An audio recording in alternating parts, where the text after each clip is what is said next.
नमस्कार, बहुत स्वागत है आप सबका। मैं पुनीत पाठक हूं और आज एक ऐसी खबर जिसको सुनाते समय हमको भी अंदर से डर लगता है। डर इसलिए लगता है क्योंकि आसपास के बच्चे, स्पेशली युवतियां, बेटियां, बच्चियां जो नाबालिग हैं, स्कूल गोइंग हैं, कॉलेज की दहलीज पर हैं, वे अपनी जान तक को इस प्रॉब्लम के आगे छोटा समझने लगी। हुआ यह है कि भोपाल के बैरसिया में स्कूल गोइंग बच्चियों के साथ में ब्लैकमेल किया गया और ब्लैकमेलिंग की वजह यह थी कि उनसे पहले दोस्ती की गई, उन बच्चियों के फोटो प्राप्त किए गए और फिर उन फोटो को अश्लील बनाकर वायरल करने की धमकी दी गई, पैसों की मांग की गई। धर्म विशेष के युवकों ने अपने आप को हिंदू बताकर बाकायदा एक ग्रुप बना रखा था सोशल साइट पर, इंस्टाग्राम पर, और बाद में इसी ग्रुप में जुड़ने वाली बच्चियों को अपनी दोस्ती का झांसा देकर उसमें फंसा लिया। बच्चियों के फोटो को एडिट कर उनको ब्लैकमेल करना शुरू किया। एक दो नहीं, 30 से ज्यादा पीड़ित बच्चियां हैं जो इस अकेले एक इलाके में सामने आई। 3 परिवारों ने हिम्मत की है, एफआईआर दर्ज कराने पहुंचे। बेझिझक उन्होंने पुलिस को बताया, अड़े रहे कि आप उनके मोबाइल सीज करें और मोबाइल से डेटा को डिलीट करें। उन युवकों को गिरफ्तार किया है, 3 आरोपी गिरफ्तार हुए हैं और उन पर एनएसए लगाया गया। मामला पुलिस के भी समझ में आया कि बड़ा गंभीर है। ये युवक लड़कियों को शारीरिक संबंध बनाने, मिलने के लिए बुलाने, गलत काम करने के लिए दबाव बनाते हैं, पैसों की मांग करते हैं, धर्म परिवर्तन तक की कुछ बार इन्होंने मांग की है और ना मानने पर फोटो वायरल करने की धमकी देते हैं। लड़कियां खौफ के मारे, डर के मारे सामने नहीं आती। ऐसे लोगों से सतर्क रहना बहुत जरूरी है। पर आज इस वक्त भोपाल आपको लिए चलेंगे, मेरी सहयोगी हरप्रीत कौर रीन इस वक्त मौजूद हैं एक ऐसी पीड़ित बच्ची के साथ, उनके पिता के साथ, जिन्होंने सबसे पहले हिम्मत दिखाई कि इस कुचक्र को रचने वाले आरोपियों को सलाखों के पीछे पहुंचाएं। सीधे चलते हैं अपनी सहयोगी हरप्रीत के पास।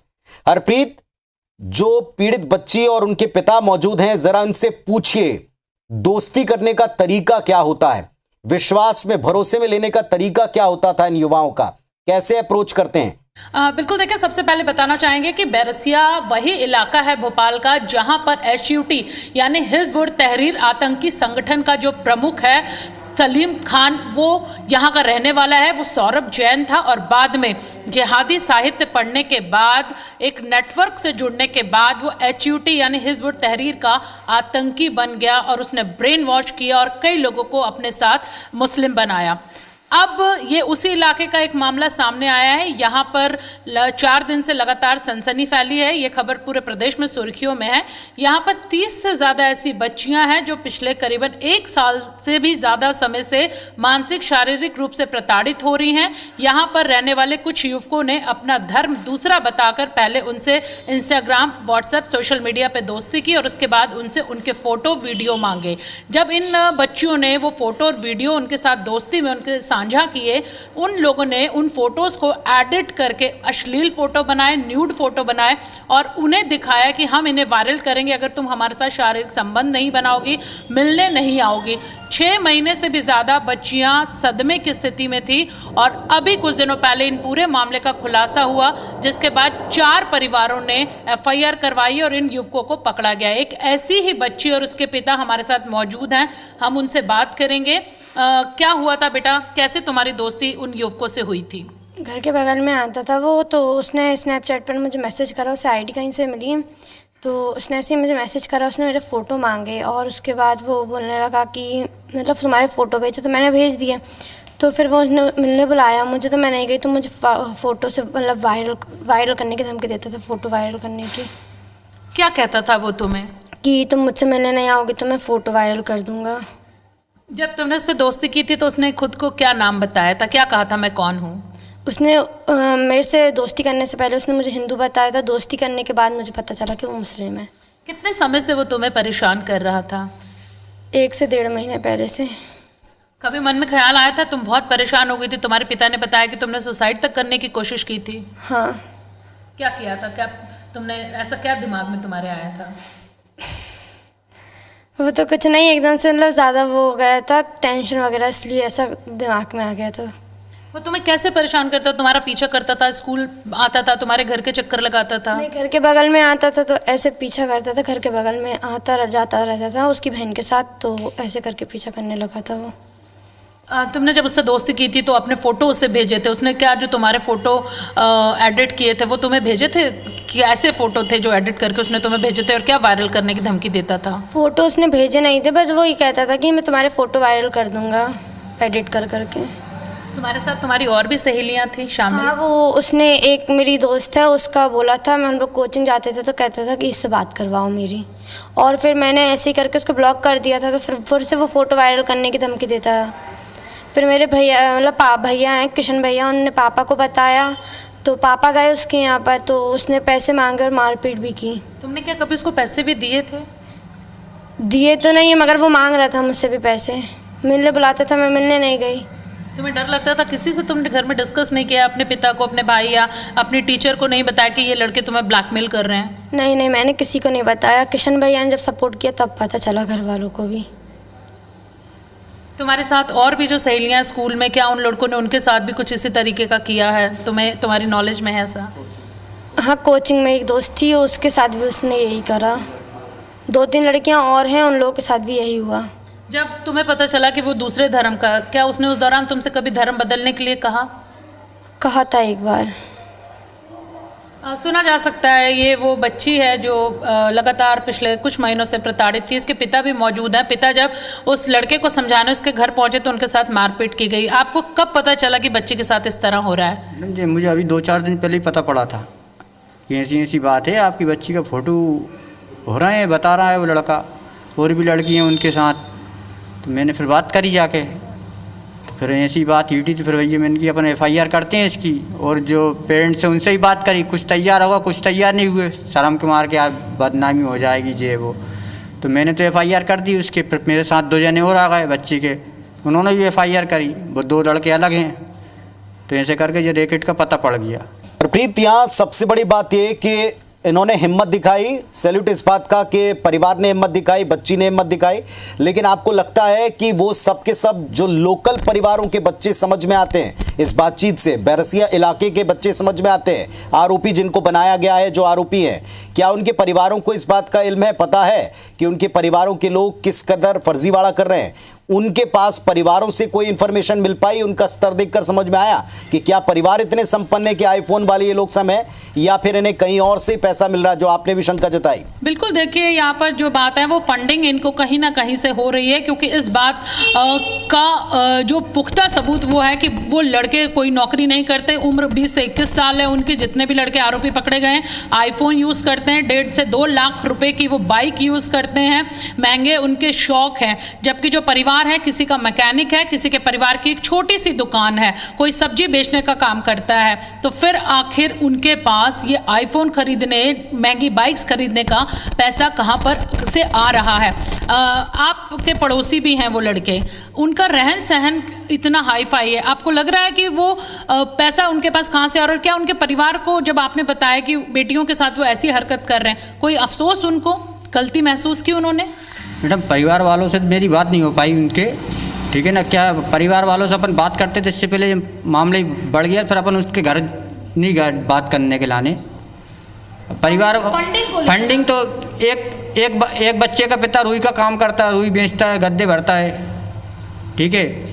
एक का कपड़े का काम करता है, कपड़े बेचता है, छोटी सी दुकान है। और एक का पिता पता नहीं क्या करता, कबाड़े का काम करता है, क्या करता है। इनके पास पैसे कहाँ से रहे, आप ये बताइए। घर वालों ने सोचा भी नहीं हमारे बच्चे पैसे ये शौक कहाँ से पूरा कर रहे हैं। कुछ और संदिग्ध गतिविधियां दिखी हैं आपको इस इलाके में? उन लड़कों की जो आरोपी हैं उनका पहले भी क्रिमिनल रिकॉर्ड रह चुका है? हाँ मैडम, रह चुका है उनका, पर अपन सोच रहे थे सुधर गए होंगे। ये घूमते फिरते हैं अपनी गली में से, हिटते हैं, अपन रास्ता है, अब सब जना हिटते हैं, अपन इतना ध्यान नहीं दिया उन पर कि भैया क्या बात है। वो तो ये मामला जब तूल पकड़ा सामने आया, जब अपन ने छानबीन करी तो पता पड़ा कि इसके साथ तो बहुत सारा फंडा उलझ रिया, बहुत सारा। हरप्रीत, एक सवाल और है। आज इनकी हिम्मत से सब बच्चियों की आंखें खुलेंगी। बच्ची से जरा आप ये पूछेगा कि क्या उनका तरीका होता है दोस्ती करने का? ये आसपास के लोगों को शिकार बना रहे हैं, या सोशल मीडिया पर भी इस तरह बच्चियों को अपनी दोस्ती में फांसते हैं, झूठ बोलते हैं, फोटोएं मांगते हैं? क्या तरीका होता है? ऐसी क्या बात है? क्या चार्म यूज करते हैं? जरा पूछिए, ताकि इनको सुनने के बाद बाकी बच्चियों को भी पता लगे कि इस तरह अगर कोई उनसे अप्रोच कर रहा है तो सतर्क रहना है। बिल्कुल, देखिए बच्चे से पूछने से पहले उनके पिता की हिम्मत, जो आपने अभी बात कही, मैं वो बताना चाहूँगी अपने दर्शकों को कि जब मैंने पिता से ये सवाल किया कि आपको डर नहीं लगा, आप थाने बच्ची को लेकर गए, तो उन्होंने यही कहा कि मुझे मेरी बच्ची के बारे में पता चला, मैं उसे सेफ कर सकता था, लेकिन दूसरी बच्चियों का भविष्य अंधेरे में था, इसीलिए मैं थाने गया और इस पूरे मामले को ओपन किया और बच्ची को लेकर सामने आया। अब मैं बच्चे से बात करती हूँ। बेटा, जब आपने दोस्ती की थी उन आरोपी युवकों से, क्या तरीका था, उन्होंने कैसे आपका फ़ोन नंबर हासिल किया और आपको मैसेज किया, ताकि जो दूसरी बच्चियां वो अवेयर हो सकें कि उन्हें ऐसा नहीं करना है? आपसे उन्होंने कैसे, लड़कों ने दोस्ती की थी? वो तो बगल में आता था, उसको नाम पता चला, उसने मेरी आईडी ढूंढ ली, तो फिर उसने मैसेज करे, ऐसे करके दोस्ती हुई थी।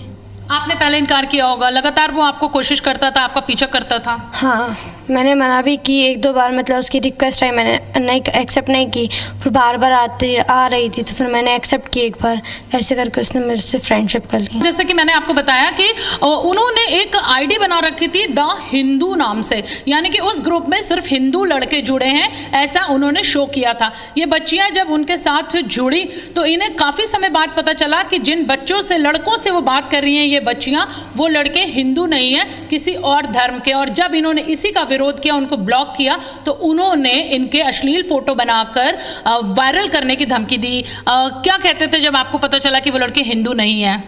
तो मतलब मैंने उसको ब्लॉक कर दिया, उसके बाद वो कहता था कि मैं तुम्हारी फ़ोटो वायरल कर दूंगा, सबको बता दूंगा, ऐसे करके। इस पीड़ित बच्ची की जानकारी में ऐसी कितनी बच्चियां हो सकती हैं जो उस हिंदू ग्रुप के साथ में जुड़ी हैं, या उस ग्रुप में कितने बॉयज हो सकते हैं, लड़के हो सकते हैं जो इस तरह लोगों को जोड़ने के लिए इस ग्रुप का हिस्सा हैं? आप जिस ग्रुप में जुड़ी थी इंस्टाग्राम में या सोशल मीडिया के जो दूसरे ग्रुप थे, उसमें और कितनी लड़कियां थी और वो कितने लड़के जो थे उसमें जुड़े हुए थे? 7 से 8 लड़के और थे और लड़कियां भी थी उसमें। कितनी लड़कियां थी? 7 से 8 लड़के ही होंगी। ये सभी बैरसिया की थी या और कहीं की भी थी? नहीं, ये सब बैरसिया की थी। उम्र कितनी थी उनकी?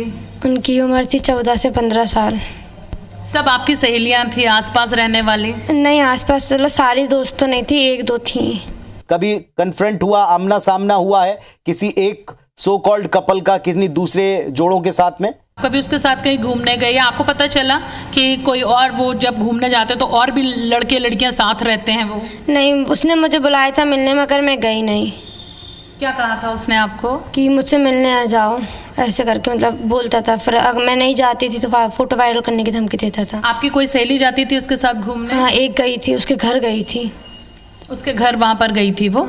और क्या वहाँ पर और भी जब कभी वो उससे मिली थी तो और भी क्या लड़कियाँ लड़के वहाँ पर थे मौजूद? वो गए, मतलब उसके कोचिंग के पास आता था, मेरी दोस्त के पास, तो उसके साथ एक लड़का था। और लड़के लड़कियाँ वहाँ रहते थे, मतलब मौजूद? हाँ, एक लड़का रहता था उसके साथ। बिल्कुल सुना जा सकता है। ये बच्ची कक्षा 10वीं की है, बहुत छोटी बच्ची है और बहुत सी अभी ऐसी बातें हैं जो बताने में वो डर भी रही है। एक और सवाल मैं पूछना चाहूंगा यहाँ से, और उनके पिता से पूछना चाहूंगा। वाकई उनको सलाम है, सैल्यूट है कि उन्होंने अपनी बच्ची के साथ जो कुछ हुआ वो बाकी बच्चियों के साथ ना हो, इसके लिए हिम्मत दिखाई। लेकिन उनका अप्रोच का तरीका, जरा माता पिता को भी वो अपनी तरफ से कुछ कहें। कोई भी अगर एबनॉर्मल एक्टिविटी दिखती है, गुमसुम कोई बच्चा दिखाई पड़ता है, बच्ची स्पेशली दिखाई पड़ती है, वे पिता आज क्या कहना चाहेंगे? क्या अब वे कोई ऐसा ग्रुप बनाएंगे या कोई और ग्रुप से जुड़ेंगे ताकि लोगों को अवेयर कर सकें कि भैया इस तरह के ग्रुप से जरा अपने बच्चों को दूर रखें, बचा के रखें? देखिए, आपने एक बहुत बड़ी बात कही थी कि आपकी बच्ची को सेफ कर लिया था आपने, लेकिन चूंकि दूसरी बच्चियां सेफ हो जाए, उनका भविष्य अंधेरे में ना जाए, इसलिए आपने घर से कदम बाहर निकाला, बच्ची को साथ लेकर थाने पहुंचे, FIR करवाई। आपने कैसे, किसे अप्रोच किया? क्योंकि बच्ची ने तो आपको नहीं बताया था, इसलिए जानना चाहते हैं ताकि ना जाने कितनी ऐसी बच्चियां हैं जो इन तकलीफों के चलते मौत के मुहाने पर खड़ी हैं, परेशान हैं। उन्हें कम से कम एक सबक मिले, संदेश मिले, एक रास्ता मिले। एक हमारे प्रमोद भाई साहब हैं, हमारे वार्ड में रहते हैं, राम मंदिर के पास। उनका लड़का है कृष्णा, तो उसे पता पड़ा होगा कि ऐसी बात है, चचा आपकी लड़की का फ़ोटो भी DP पे दिखा रही है कि यशिका भी अपनी बच्ची है। तो कि मैंने उससे फिर मिला तो पता पड़ा कि यार ऐसी बात है, तुम्हारी लड़की का नाम भी उसके पास है और उसके नंबर भी है। तो फिर मैंने इसको देखा, जांच करी, तो इसमें और भी लड़कियाँ हिटी और भी लड़के हिटे। तो मैंने फिर इसकी FIR SDM साहब के पास जाकर शिकायत करी। SDM साहब ने मुझे 2 दिन का टाइम दिया, आप 2 दिन बाद मुझे रुक जाइए, 2 दिन के बाद अपन कार्रवाई करती हैं। फिर इसके बाद FIR लिखने में थोड़ी लेट हो गए थे, तो फिर हमने कुछ लोगों के साथ मिल के थाने गए, वहाँ पर हंगामा करा। जब जाकर वो FIR लिखाई, फिर 2 जने और मेरे साथ आ गए थे, तो उन्होंने भी साथ में FIR करवाई, तो हम 3 जने हो गए FIR में। तो यहाँ से ये काम तो अभी आप पुलिस बाकी परिवार के पास भी गए, क्योंकि पीड़ित परिवार और भी थे, जैसे हमने बताया 30 से ज्यादा जी, जी। बच्चियां हैं यहाँ पे। जी अभी क्या पुलिस का जो भी इन्वेस्टिगेशन का तरीका है, इन ग्रुप्स पर निगरानी के लिए जो आईटी सेल का तरीका है, उससे पिता संतुष्ट हैं? और मेरे एक सवाल का हिस्सा ये भी था कि क्या अब जैसे इसमें एक नाम आ रहा है एक साथी का, मैं नाम उनका यहाँ से लेना नहीं चाह रहा, कि उनकी अवेयरनेस की वजह से पूरा मामला खुल पाया, तो क्या वे लोग या ये स्वयं पीड़ित ऐसे ग्रुप बना करके लोगों को, बाकी लोगों को भी अवेयर कर रहे हैं? बिल्कुल, देखिए जिस शख्स का नाम है वो किशन है, किशन श्रीवास्तव, एक युवक है, वो दिल्ली में रहता है। जन्माष्टमी के मौके पर इस पूरे मामले का खुलासा हुआ, वो यहाँ आया था। पूजा के दौरान उसने देखा कि ये बच्चियां इस मंदिर में आई हैं। देखिए बड़ा एक दिलचस्प मामला है कि ये बच्चियां जन्माष्टमी के समय मंदिर आई हैं और वो लड़के लगातार यहाँ पर चक्कर लगा रहे हैं। जब उसने देखा कि ये कुछ युवक हैं मोटरसाइकिल पर आईफोन लेकर यहाँ पे लगातार लड़कियों को घूरते हुए निकल रहे हैं, तो कुछ बच्चियां बचकर अंदर आकर मंदिर के परिसर में बैठ गई। इन बच्चियों से जब उन्होंने बात की तो बच्चियों ने बताया ये लड़के हमें तंग करते हैं। उस युवक ने इसी बात को पकड़ा कि ये बच्चियां 14 से 15 साल की हैं, डर कर अंदर आई हैं, लड़के लगातार मंदिर के चक्कर लगा रहे हैं। बच्चियों को भरोसे में लेकर जब उसने पूछा तो इन तमाम चीजों का खुलासा हुआ। बच्चियों ने रो रो के बताया कि ये युवक पिछले 6 महीने से हमें तंग कर रहे हैं, इन्होंने हमारे फोटो एडिट कर लिए हैं, न्यूड फोटो वायरल करने की धमकी देते हैं, हमारे परिवारजनों को ये बताते हैं। फिलहाल किशन ने अपना नंबर एक वायरल किया। उसका कहना है कि यहाँ पर और जितनी लड़कियां हैं वो सामने आए, उन्हें अपनी तकलीफ यहाँ पर बताएं। अब पिता की बात अगर करें तो यहाँ पर हालांकि नाराजगी जरूर पुलिस से थी कि जब ये पुलिस में पहुंचे तो पुलिस ने क्या किया, लड़कों को पकड़ा लेकिन उनके मोबाइल से सारा डाटा जो है वो डिलीट कर दिया, ऐसा इनका आरोप है। लेकिन अब चूंकि ये खुश है कि पुलिस ने उन तीनों आरोपियों को गिरफ्तार किया, एनएसए लगाया, लेकिन पिता से ही जानेंगे क्या अब आप पुलिस की कार्रवाई से खुश हैं? लेकिन पहले आप लोगों को आवेदन लेकर ही चलता कर दिया गया था। आवेदन किया था, आवेदन लिख के दे दीजिए, अपन इसकी छानबीन करेंगे, फिर जिसमें जो भी होगा फिर आगे कार्रवाई करेंगे। तो हमने तो एफआईआर करना, आप कार्रवाई करना, जो लड़के उनको पकड़ो, अगर दोषी हों तो आप उनको सजा देना, निर्दोष हों तो भगा देना, हमें कोई दिक्कत नहीं है। अगर आप एफआईआर नहीं लिख रहा तो आवेदन लिख के हम दे रहे हैं आपके लाने, फिर अगला काम हमारा खुद हम कर लेंगे, जो हमसे होगा हम कर लेंगे। कल को हमारे ऊपर आप वो मत रखना कि आपने ये क्या कर दिया, माहौल ख़राब कर दिया फलाना ढिमका। बस इसका और मेरे बेरसिया क्षेत्र के, बेरसिया नगर के जो सनातन भाई उन्होंने हमारा साथ दिया, मैं उनके लिए तहे दिल से धन्यवाद करता हूँ कि उन्होंने जितना बड़ा मुहिम चला के हर आदमी के दिल से जो डर था वो ख़त्म कर दिया। नहीं कि हम तुम्हारे साथ है, जो भी गड़बड़ हो गलत हो तुम्हारे साथ बताओ, हम का लाने, हम आपके साथ खड़े हैं। बिल्कुल, यहाँ पे लोगों ने बड़ी जागरूकता दिखाई कि इस मामले को लेकर वो सड़क पर उतरे। बच्चे से हम बात करेंगे कि इतना बड़ा मामला था, जो 6 महीने से वो परेशान थी, सुसाइड तक करने की उसने अपनी सोच बना ली थी। क्या अब वो पुलिस की कार्रवाई से खुश है? हाँ, खुश हूँ मैं इस कार्रवाई से। आप खुश हो आप पुलिस से? आप डर नहीं है आपको उन युवकों का? नहीं, अब क्यों डर होगा, वो तो जेल में है। और माता बच्चियों पिता को और आपने सारी साथियों बातें यहाँ को पर ये बताई, परिवार, पहले ये बता पिता, ये बच्ची खुद कुछ कहना चाहती हैं ताकि वो लोग थोड़ा सजग हों? जी बिल्कुल, बच्चे से बात करेंगे। बेटा, तुम अपनी सहेलियों को और कुछ संदेश देना चाहोगे, कुछ कहना चाहोगे? क्योंकि जो तकलीफ तुमने झेली है, जो सही है तुमने, आप क्या चाहती हो कि वो तकलीफ तुम्हारी सहेलियां ना सहें? नहीं, मैं ये नहीं चाहती कि मेरी दोस्तें ये सहें। क्या कहना चाहोगी दोस्तों को, क्या अवेयर करना चाहोगी? कि ऐसे काम तुम भी मत करना, मेरे जैसे काम, और कुछ भी हो तुम्हारे साथ गलत तो तुम अपने पेरेंट्स को बताओ, अपने भाई को बताओ, टीचर्स को बताओ। हाँ, टीचर्स को भी बताओ। और सुना जा सकता है कि बच्ची का कहना है कि जो उसने झेला वो अपनी सहेलियों को, अपनी हम उम्र बच्चियों को कहना चाहती है कि अगर ऐसी कोई तकलीफ है तो सबसे पहले अपने पेरेंट्स को बताओ, किसी के प्रेशर में मत आओ, क्योंकि वो इतनी तकलीफ में थी लेकिन अब वो पुलिस कार्रवाई से खुश है, परिजनों को उसने सब बताया। इन तमाम चीज़ों से अब वो राहत महसूस कर रही है। चलिए एक बार फिर से हम इस बच्ची की हिम्मत को, इनके पिता की हिम्मत को सलाम करते हैं। और इन्होंने सामने आकर के न केवल एफआईआर कराया बल्कि हिम्मत रखी, इनकी वजह से 2 और लोग सामने आए। लेकिन इतना तो समझ में आ गया कि ये पर्याप्त नहीं है, ना ये कार्रवाई पर्याप्त है और ना केवल 3 आरोपियों को पकड़ना पर्याप्त है। ये पूरा ग्रुप, ये पूरा नेक्सस, ये पूरा गिरोह है और इस गिरोह का कोई ना कोई सरगना, कोई पीछे हो सकता है जो फंड भी कर रहा हो, दिमाग भी दे रहा हो और इस पूरे कुचक्र को रच रहा हो। इससे समाज में जिस तरह की स्थितियां, तनाव और बच्चियों की सेफ्टी, सिक्योरिटी को लेकर जो बड़ा डर पैदा होता है, ये काफी खौफनाक है। सतर्क रहिएगा आप भी। इस बच्ची को और इनके पिता को आप तक पहुंचाने या सुनवाने का एक ही मकसद है कि जो इनके साथ बीता है, घटा है, भरोसे में लेना, दोस्ती करना, फोटो प्राप्त करना और उस फोटो को वायरल कर देने, उसे एडिट करके वायरल कर देने की धमकी देना, यह बड़ा आम हो चला है। जबलपुर में इसी तरह के प्रकरण कॉलेज गोइंग स्टूडेंट्स के साथ में हुए, अलग तरह के मामले आए, उसमें पैसों की बात थी, लेकिन यहां और भी बहुत सारे प्रेशर डाले गए हैं। इनके कुचक्र से बचिए, अपने बच्चों को भी बचाइए, सतर्क रहिए। और बच्चों से भी अपील है, स्पेशली युवतियों से, बेटियों से अपील है कि अगर ऐसा कुछ भी होता है, निडर होकर, बेखौफ होकर अपने परिवार से बात कीजिए, टीचर से बात कीजिए। जैसा अर्पित भी कह रही हैं कि आप आगे आइए, पुलिस तक पहुंचिए, ताकि ये सब कुचक्र रचने वाले जेल की सलाखों के पीछे पहुंचे।